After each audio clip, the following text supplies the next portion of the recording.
মাদকাসক্ত বেকার স্বামীর শারীরিক ও মানসিক নির্যাতনের মাত্রা দিন দিন বাড়তে থাকায় সাতক্ষীরা তালার ৭ নম্বর ইসলামকাঠি ইউনিয়ন যুবদলের যুগ্ম আহ্বায়ক ও সাবেক ইউপি সদস্য শামীম শেখকে হত্যার পরিকল্পনা করে তার স্ত্রী ফাতেমা আক্তার বৃষ্টি।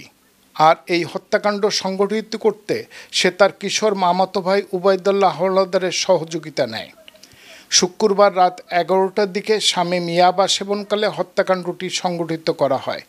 ঘটনাটি অন্যদিকে প্রবাহিত করতে শামীমের নিজ বাসার ৩ তলার ফাঁকা ফ্ল্যাটে মাদকের আসরে আসা যাওয়া করা বন্ধুদের বৃষ্টি হত্যাকারী হিসেবে পুলিশের কাছে তুলে ধরে।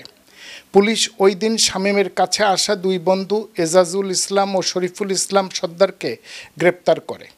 পুলিশ আশপাশের সিসিটিভি ফুটেজ সংগ্রহ করে নিশ্চিত হয় তারা এই হত্যাকাণ্ডের সাথে জড়িত না। নিবিড় তদন্তে বিভিন্ন কারণে সন্দেহের তীর যায় শামীমের স্ত্রী বৃষ্টির প্রতি। সোমবার বিকালে পুলিশ বৃষ্টি ও তার বাসায় অবস্থান করা মামাতো ভাই উবাইদুল্লাহকে গ্রেপ্তার করে। পুলিশি জেরার মুখে তারা মুখ খোলেন। স্ত্রীকে শামীমের কিনে দেয়া ছোরাটি হত্যাকাণ্ডে ব্যবহৃত হয়। তাদের দেখানো মতে থানা পুলিশ বাড়ির পাশের জলাশয় থেকে ছোরাটি উদ্ধার করে।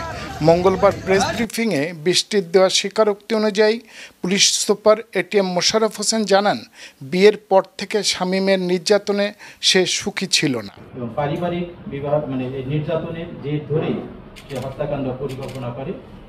হত্যাকাণ্ড সংঘটিত হওয়ার ১ মাস আগে জনাব শামীমের স্ত্রী ফাতেমা আক্তার বৃষ্টি তার ভাইকে ফোন দেয়। জনাব উবাইদুল্লাহ হাওলাদার ইমনকে ফোন দিয়ে বাসায় আসতে বলে যে একটা কাজ আছে।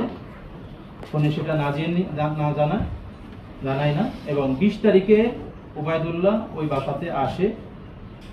২১ তারিখে সে জানায় যে তোর দুলাভাইকে খুন করতে হবে। ২২ তারিখে তারা চূড়ান্তভাবে পরিকল্পনা গ্রহণ করে আজকেই তাকে খুন করতে হবে, আজকে তাকে হত্যা করতে হবে এবং তারই ফলশ্রুতিতে এই হত্যাকাণ্ডটা সংঘটিত হয়।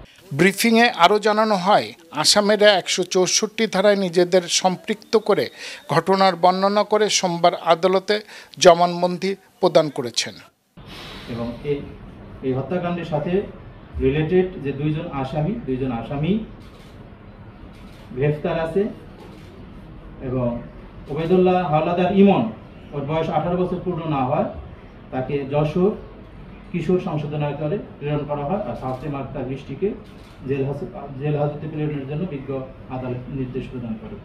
তালার আদিবাসিন্দা হলেও শিক্ষক পিতামাতা ২৫ বছর আগে ডুমুরিয়ার ১৮ মাইলে বাড়ি করে বসবাস শুরু করেন। প্রায় ২০ বছর আগে বাবা মায়ের বিচ্ছেদ হওয়ার পর বুকে যায় শামীম। ছেলেকে ভালো পথে আনতে মা প্রায় ১৩ বছর আগে বৃষ্টিকে এই বাড়িতে বউ করে আনেন। ৯ বছর আগে শামীম বৃষ্টির ঘরে আসে একটি পুত্র সন্তান।